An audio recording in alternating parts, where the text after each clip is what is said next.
Langsung saja sesuai tema bahwa kita akan menjadikan tauhid sebagai sumber inspirasi bangsa atau sumber kekokohan bangsa atau sumber ketahanan NKRI. Perlu dicatat bahwa di antara yang sering disabdakan oleh Rasulullah SAW adalah inna minal bayani la sikhron. Jadi penjelasan atau orasi atau argumentasi atau apa sajalah itu adalah bagian dari sihir. Sihir di sini maknanya itu sesuatu yang kayak hipnotis, tapi di sini dalam konteks positif. Dulu ketika periode Rasulullah Muhammad SAW itu pertarungan hak dan batil itu diolah pikir.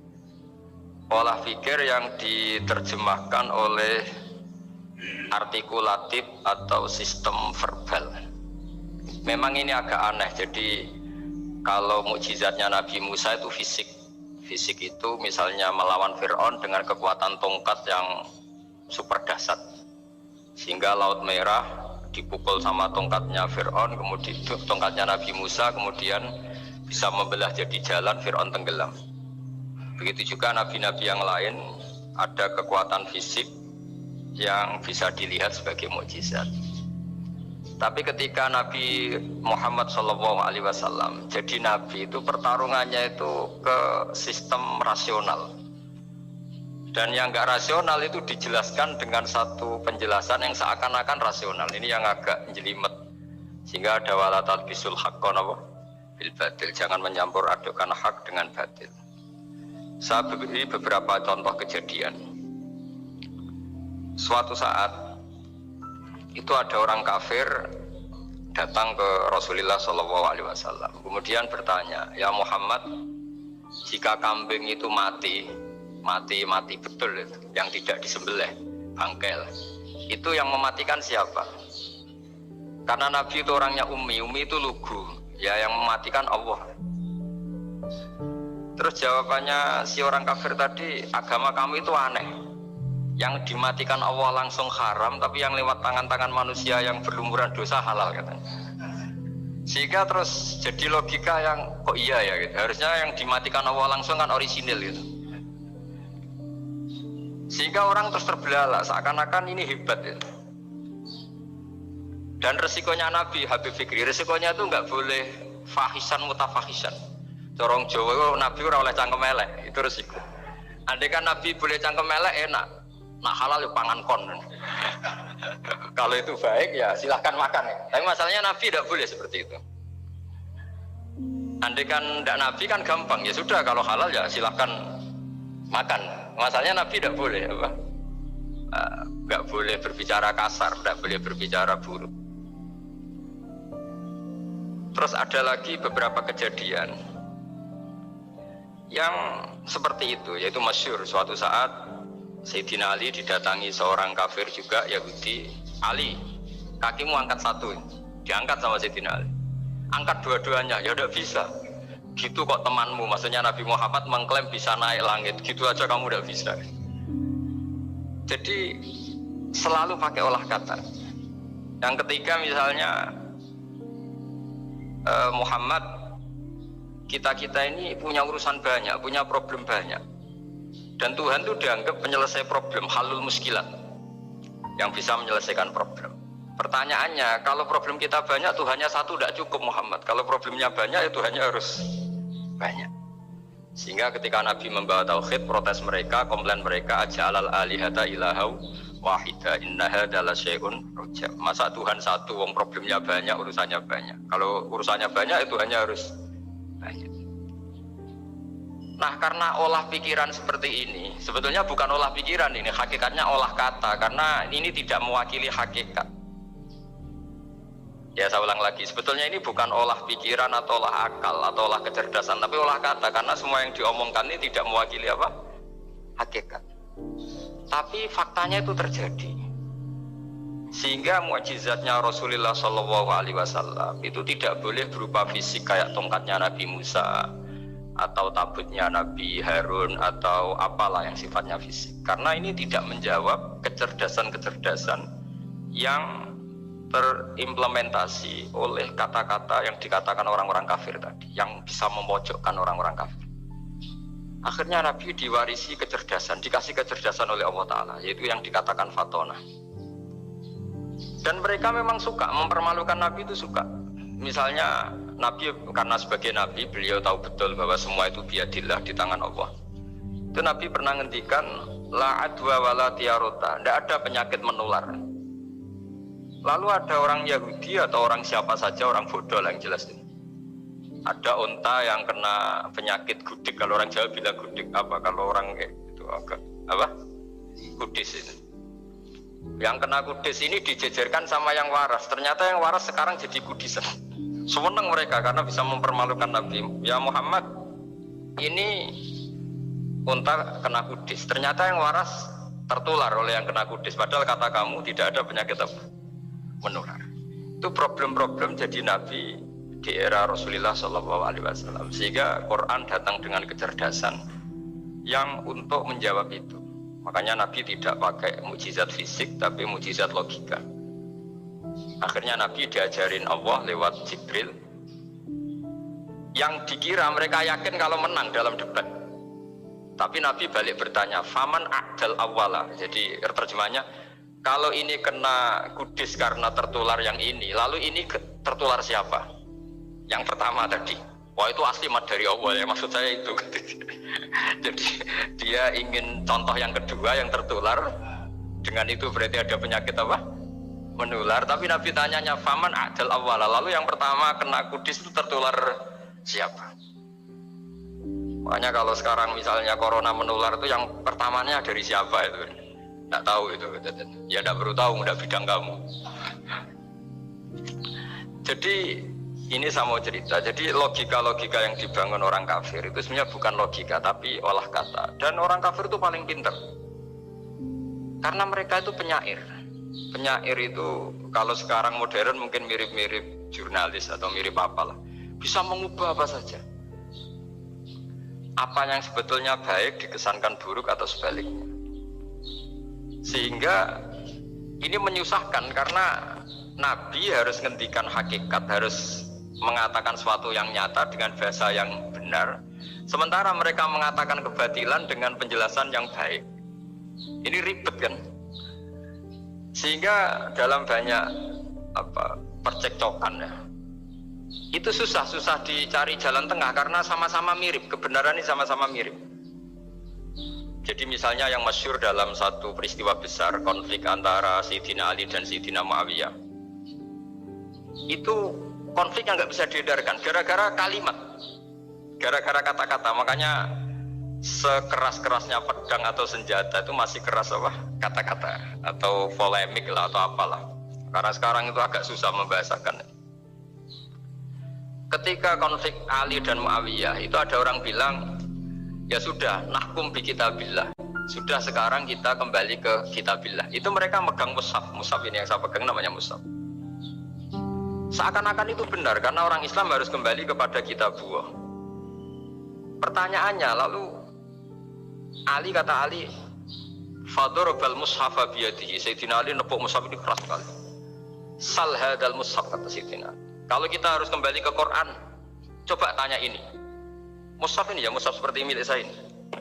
Akhirnya orang-orang Khawarij bilang, innama huwa warokun wa madadun. Itu hanya kertas sama tulisan. Bagaimana mungkin kita bertanya?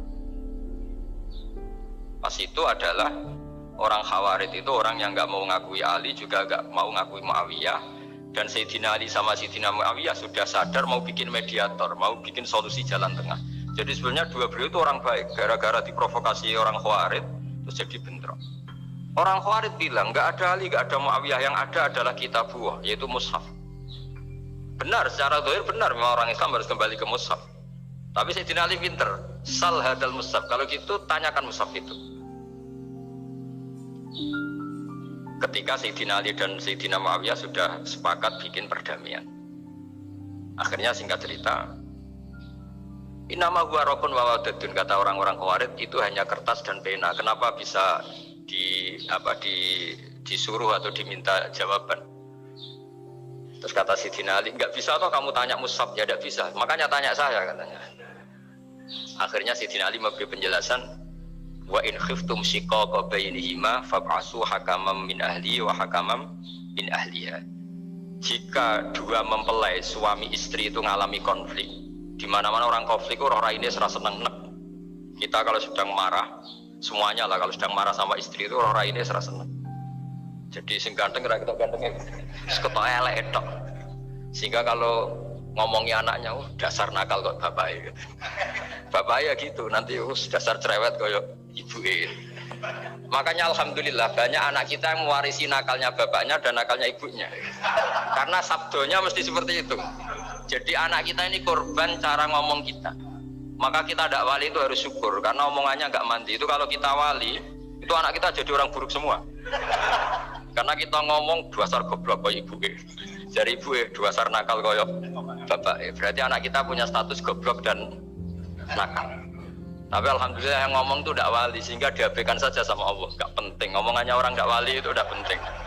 Makanya tidak wali itu tetap punya sisi positif. Kalau ngomong tidak ngefek kan?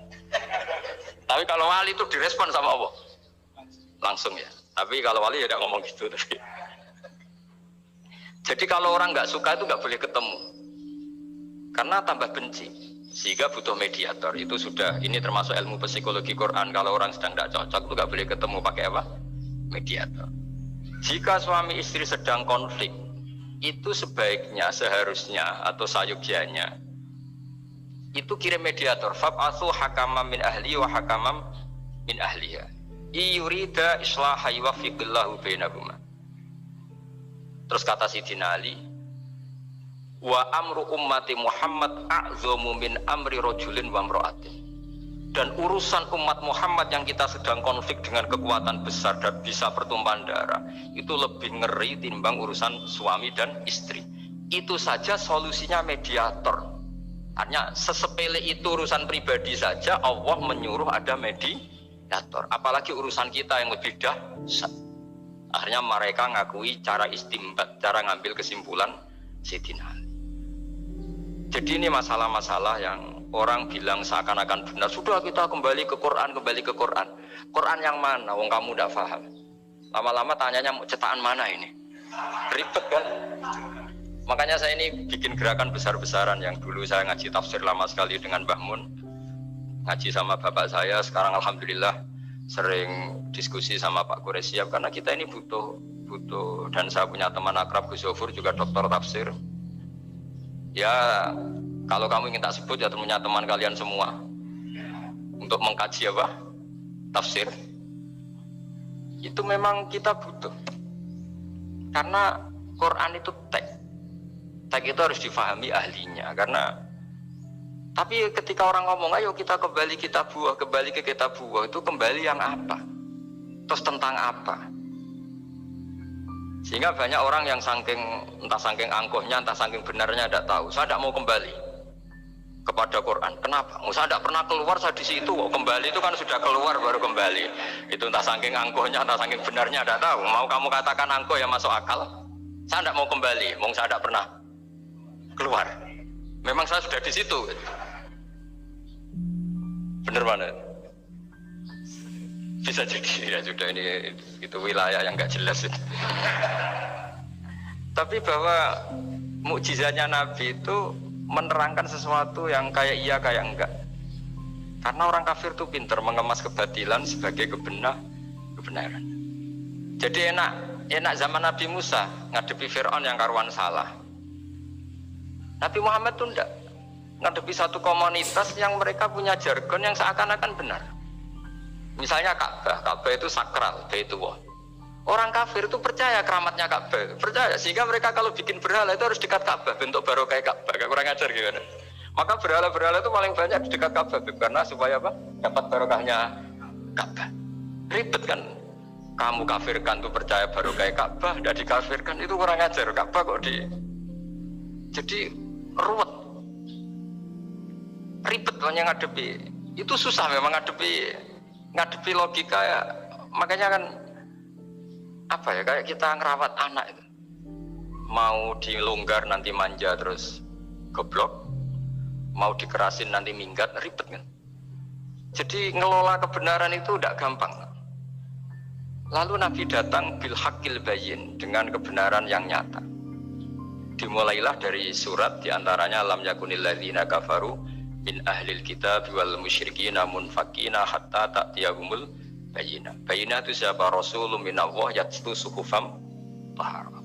Orang-orang kafir baik berkategori ahli kitab yaitu Yahudi Nasrani maupun yang berkategori orang-orang musyrikin yaitu orang-orang yang menyekutukan Allah yang non samawi, yang tidak punya kitab samawi, itu tidak mau tercerabut. Munfakin itu tidak mau tercerabut dari akar mereka hatta ta'tiyahumul bayyinah, sehingga datang kebenaran yang begitu nyata, begitu jelas.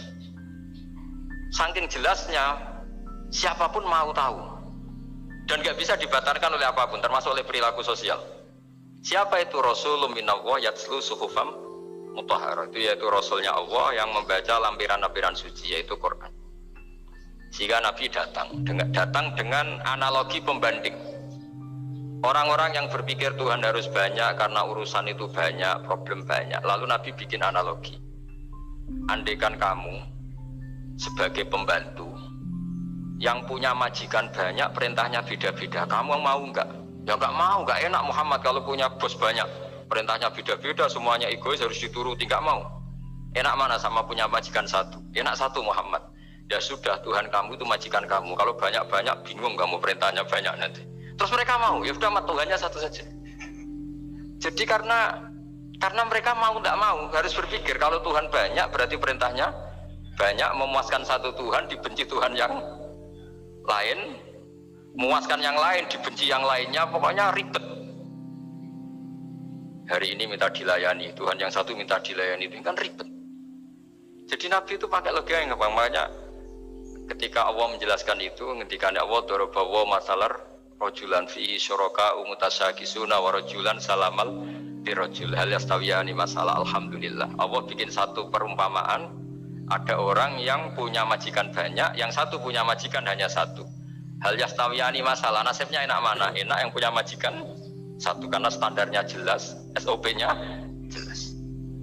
Akhirnya mereka sadar, oke, Muhammad Tuhannya satu saja.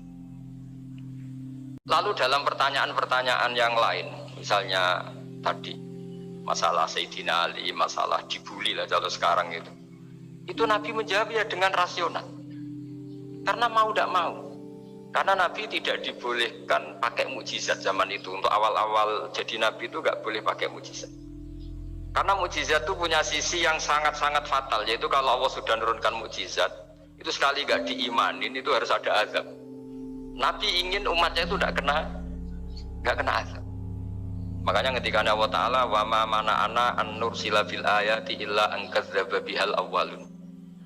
Cara terjemahan bebasnya gini, Muhammad, saya tidak ngasih mukjizat kamu kayak Nabi Musa, kayak nabi-nabi sebelum kamu yang berupa fisik. Itu problemnya satu, sekali saya menurunkan mukjizat, tren umumnya ini didustakan. Ketika didustakan, saya punya alasan menyiksa, wong sudah tak perlihatkan sebegitu jelas kalau tetap didustakan. Maka sekali saya menurunkan mukjizat, kata Allah, wa ma nursilu bil ayati illa takhwifa. Saya memberikan satu ayat itu hanya warning, hanya peringatan bahwa ini akan ada bahaya azab. Sehingga karena pilihannya itu Nabi milih gak ada mukjizat yang seperti nabi-nabi sebelumnya, milih mukjizat yang ilmiah, yaitu Al-Quran yang kita warisi sampai sekarang, alhamdulillah.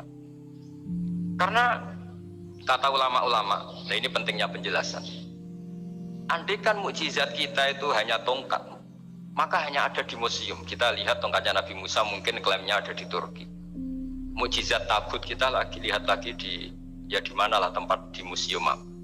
Tapi kalau mukjizatnya Al-Quran, itu umatnya Nabi akan merasakan nikmatnya ila yaumil kiamat. Misalnya kita dalam bersuami istri atau dalam berkeluarga atau dalam bermasyarakat, itu Quran kalau nasihati kita gampang sekali. Misalnya wa ashiruhunna bil ma'ruf fa in karihtumuhunna fa asa an takrahu syai'a wa ja'alallahu fi khairan katsira. Sudahlah kalau sama istri itu yang baik. Jika ada watak istri yang kamu gak suka, dalam ketidaksukaan kamu itu ada kebaikan yang banyak. Kamu gak suka karena kalau istri kamu sering marah, kamu gak suka. Sukanya yang senyum. Tapi kalau senyum terus sama orang lain juga senyum, ribet kan kamu. Jadi sudah anggap saja ada hikmahnya. Semua itu ada hikmah. Kalau istri kamu marah tidak kelihatan marahnya, dipendam, itu enggak ekspresif. Cara akting sinetron enggak masuk itu. Tapi kalau marah kelihatan marahnya itu ekspresif, itu kecerdasan itu, Pak. Bisa menumpahkan keinginan. Oh itu bagus ya.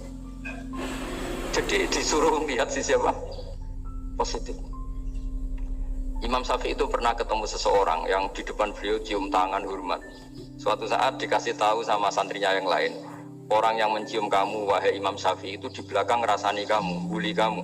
Kata Imam Syafi'i, baguslah. Kenapa? Berarti saya wibawa, di depan saya tidak berani ya. Jadi enteng. Beliau dikasih tahu, tetangga kamu banyak yang benci engkau ya Imam Syafi'i. Baguslah, tidak akan utang saya. Justru yang kenal-kenal itu yang utang-utang itu. Jadi enteng terus, jadi dunia ini dianggap gampang saja. Coba kalau istri kamu sedang rukun sama sedang marah itu murah mana? Murah marah, kalau rukun minta ke mall. Jadi ulama dulu itu murah mana? Marah sama rukun. Kalau sedang harmonis minta kemana? Mahal kan? Kalau pas marah. Jadi ulama dulu itu lucu apa ya? Gampang sekali nanggapi sesuatu itu. Imam Abu Hanifah itu kalau ketemu yang utang beliau itu dia yang sembunyi karena malu. Kalau kita kan enggak, yang sembunyi yang utang. Kalau Abu Hanifah enggak, yang sembunyi itu Abu Hanifah. Kasihan dia malu kalau ketemu saya, kan masih punya utang saya. Kalau kamu ingin jadi wali itu gitu, kalau ketemu yang utang kamu yang lari. Itu bisa bank tutup karena yang lari yang utangin. Dalam cerita-cerita wali itu unik-unik. Robi'ah Dawiyah itu pernah kemalingan, itu beliau sembunyi. Malingnya nyari apa, dia sembunyi. Habis itu ditanya, kenapa engkau sembunyi? Sama lu sama malingnya, karena rumah saya nggak ada yang bisa dimaling karena tidak punya kok. Jadi ini kalau berpikir rasional kan ada Habib Fikri bahasa rasional. Ini tak latih berpikir yang agak-agak rasional. Nah, Nabi itu diutus dalam kondisi masyarakat yang rasional. Sehingga repot. Dan yang tidak rasional itu punya kecakapan olah kata sehingga seakan-akan rasional. Makanya ada kalimat terkenal di kalangan ulama, kalimatu haqqin urida bihal batil. Omongannya benar, tapi maksudnya tidak benar. Kayak tadi, la hukma illa lillah. Tidak ada hukum kecuali yang ada di Quran. Tidak ada hukum kecuali yang diturunkan Allah. Pertanyaannya, apa itu? Ya Quran. Nah iya apa? Makanya kata Sidina Ali, ya sudah, sal hadal mushaf. Tanya mushaf kamu. Oh ya tidak bisa, itu kan hanya kertas sama tulisan. Makanya tanya ulama, kata Sidina Ali. Nah Quran itu balwa ayatum bayinatun fi suduril ladzina utul ilm. Quran itu begitu jelas sebagai solusi, tapi di hatinya orang yang punya ilmu. Sehingga kemudian lahir beberapa generasi tauhid. Yang paling masyhur dimulai tauhid itu yang masyhur ya, itu adalah ketika ada orang namanya Muhammad bin Jubair bin Mut'im. Itu bapaknya Muhammad ini namanya Jubair bin Mut'im. Itu dia orang kafir, masih kafir. Dia datang ke Madinah itu untuk negosiasi tawanan perang Badar.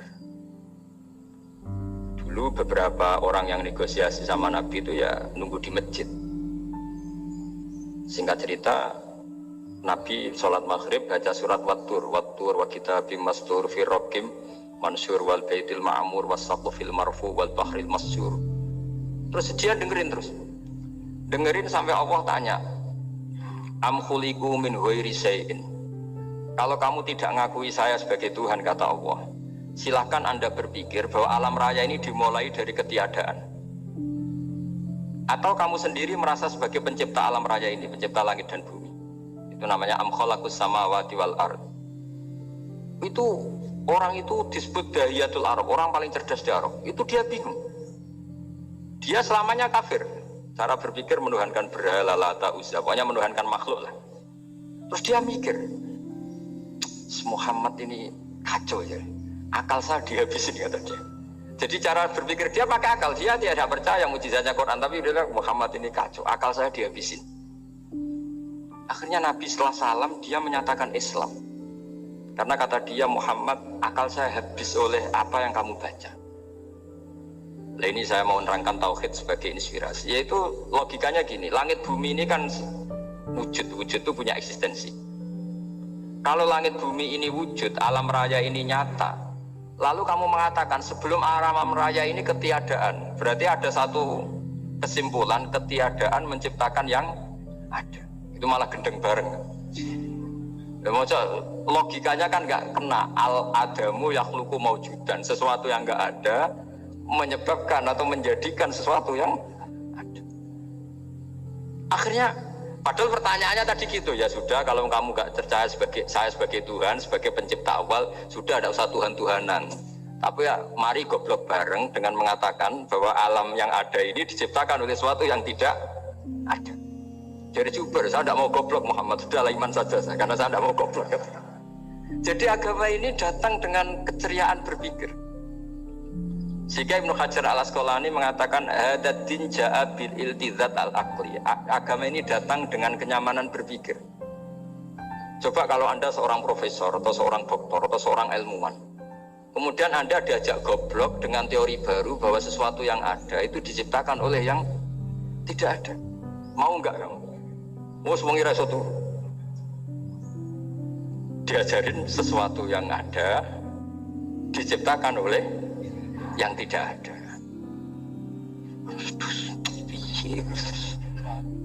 Kak keren aja. Gak boleh saya lurus itu. Jadi tauhid itu. Nah, kemudian lahir ulama-ulama baru yang cara ngarang sama. Ini kitab yang dulu saya ngaji sama Syekhina Kiai Maimun Zubair Mbah Mun. Itu kemudian ulama-ulama baru, kata Yai Mbah Mun itu juga bapak saya sering pesen, orang itu harus tahu zaman. Menerangkan tauhid itu kalau ulama dulu itu dimulai dari kalimat yang mungkin yang ngaji saja bingung. Al-alam mutawir wa kullu mutawir hadis la buddha mim muhdis. Itu sampean dengar mesti bangun jimat, itu apa itu doa apa gitu.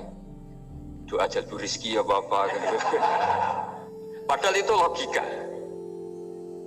Tapi terus ulama-ulama modern itu ngarang seperti ini ada gambar. Ini kitab yang saya dulu ngaji sama Mbak, itu digambar seperti ini. Maksudnya digambar seperti ini gini, penjelasannya gampang. Sampean kalau gambar seruat apapun, misalnya gambar gedung tingkat 5 atau gambar gunung atau gambar apa saja, mbok seruat apapun gambar itu dimulai dari satu titik.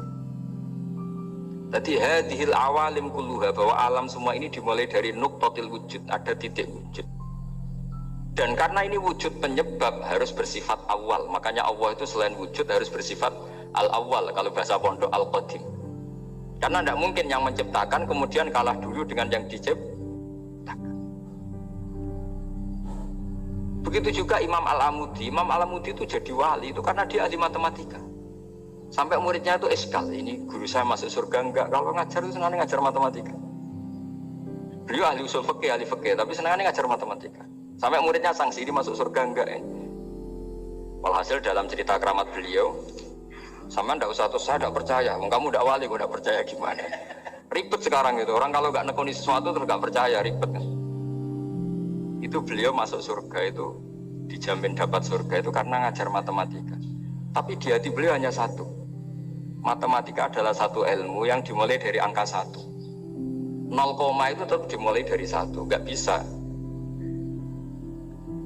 Akhirnya beliau cerita, angka 2 atau 3 nisbatul wahid wal isnaini ila mi'ah wa ila ma la nihayatallah, semuanya sama, nisbatul far'i ilal asli, kata beliau.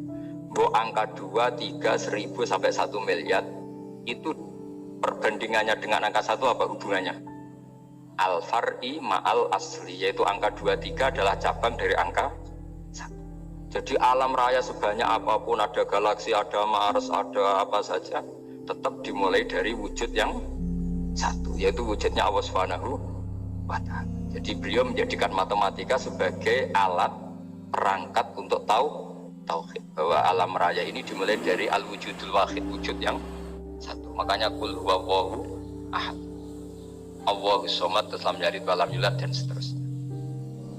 Nah, makanya ketika orang menyoal hukum adat yang menipu kita, adat itu sunnatullah yang kita lihat. itu Quran mesti mengembalikan wa huwallazi yabda'ul khalqa tsumma yu'idu wa huwa ahwanu alaih. Sebagian di surat Yasin diterangkan ansa'aha awwala marrah. Ketika kita lama sekali, namanya manusia itu lahir dari seorang bapak dan ibu, ini lama sekali. Yang namanya telur itu lama sekali lahir dari ayam, keluar dari ayam. Yang namanya pohon besar itu mesti dari biji yang kecil. Karena lama itu terjadi, seakan-akan kita ngomong, kita berkeyakinan, tahu-tahu ada pohon besar itu muhal. Tahu-tahu ada manusia ini muhal. Makanya ketika ada figur yang bernama Isa bin Maryam, itu orang kafir Yahudi itu menolak. Bagaimana mungkin ada manusia tanpa bapak? Oke, itu menyalahi prosedur lazim, protap lazim. Tapi kata Allah gimana? Inna masalah Isa indallahi kamasali Adam. Kalau Isa mohal karena tanpa bapak, harusnya Adam lebih mohal karena tanpa bapak, tanpa ibu.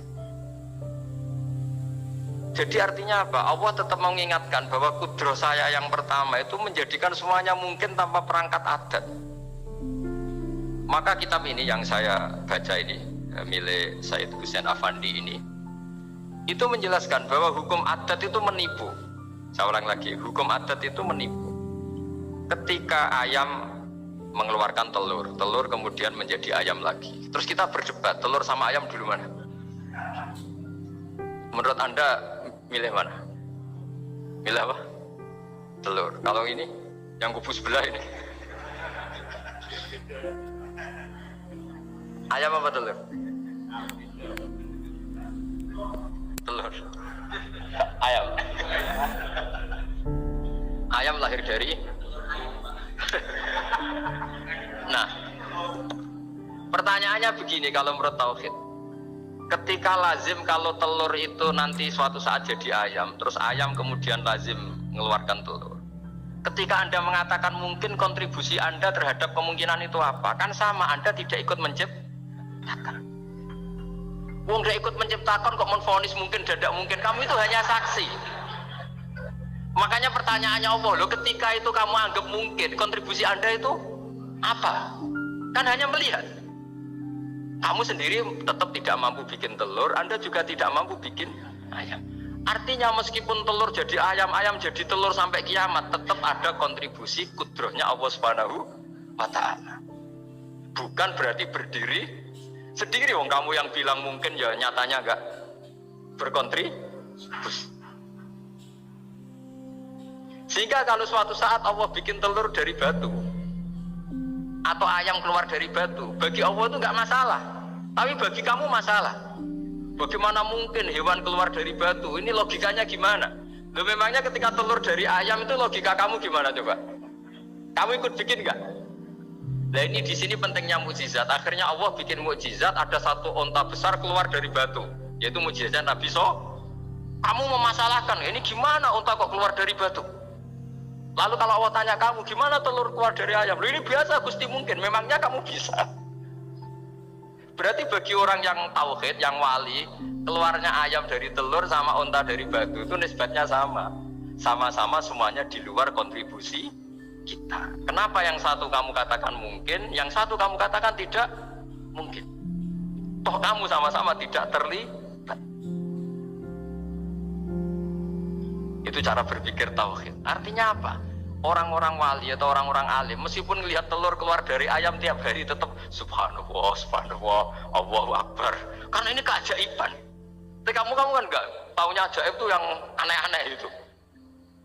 Makanya banyak cari kiai aneh yang gondrong, yang enggak pernah mandi, gara-gara kamu tuh suka aneh itu gara-gara. Dong ini ya. Dong itu tahu ya. Jadi buat sesering apapun alam raya ini ada siklusnya, biji jadi pohon, pohon kemudian keluarkan buah-buah ada biji, semuanya yang berkontribusi hanya kudrohnya Allah Ta'ala, tidak mengikat Allah bisa bikin tanpa itu semua. Makanya Allah selalu memperbarui mukjizatnya, termasuk ada onta besar keluar dari batu, yaitu mukjizatnya Nabi SAW. Kamu gak boleh menyoal ini muhal gimana? Karena itu gak mungkin, ukuran gak mungkin apa? Kamu gak bisa bikin kan? Sama telur keluar dari ayam kamu bisa bikin, sama-sama enggak. Nah di sini pentingnya ngaji ya. Makanya Allah ngendikan innallaha la yastahyi ayat riba masalah ma baudotan fama fokor. Allah itu tidak malu bikin contoh nyamuk. Karena nyamuk ini mukjizat yang besar. Sudah hewannya kecil, di situ ada ususnya. Ususnya ada uratnya. Coba kalau kamu bikin nyamuk. Kalau yang santri agak nakal itu ya ada alat kelaminnya, ada uratnya. Coba jenengan bayangkan.